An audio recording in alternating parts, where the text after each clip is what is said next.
Madame Ndong, là, ce qui est dit là fait abstraction du constat actuel.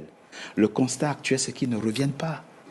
Les gens ne reviennent pas au pays une fois qu'ils ont fini d'étudier, soit par attachement familial, soit par désir de s'installer à l'étranger. Ils ne reviennent pas travailler au Gabon.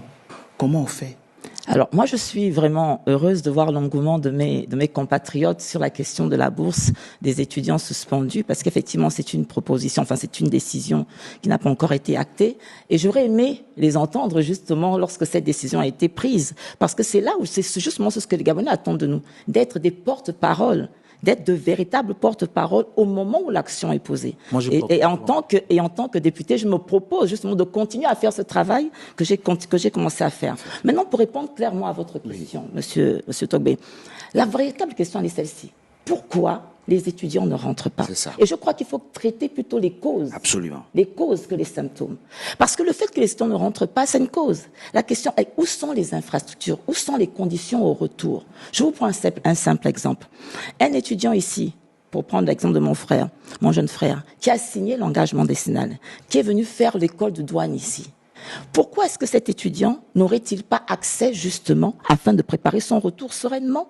N'aurait-il pas accès au concours de douane qui se passe au Gabon, sans pour autant qu'il n'ait besoin de prendre un billet d'avion pour pouvoir aller le faire au Gabon, sachant qu'on a un consulat, qu'on a une ambassade et la représentation diplomatique du Gabon dans les pays d'accueil.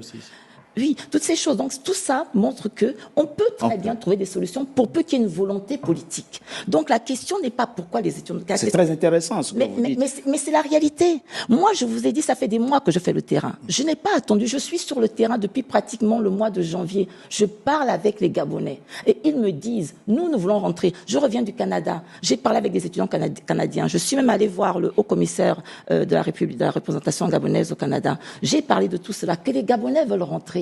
La question est quels sont les mécanismes qui sont mis en place pour les faire entrer. C'est une question de politique de planification. Ils n'attendent que ça. C'est d'autant. Et c'est le rôle, et c'est ce en quoi je m'engage justement, de dire de travailler à la mise en place de ces mécanismes. C'est très intéressant. J'ai affaire à des Gabonais qui aiment leur pays. C'est-à-dire maintenir. Même le Gabonais qui est à l'étranger, essayer de le maintenir dans le tissu social, économique et administratif de son pays, de façon à ce qu'il ait accès au concours, de façon à ce qu'il ait accès aux opportunités.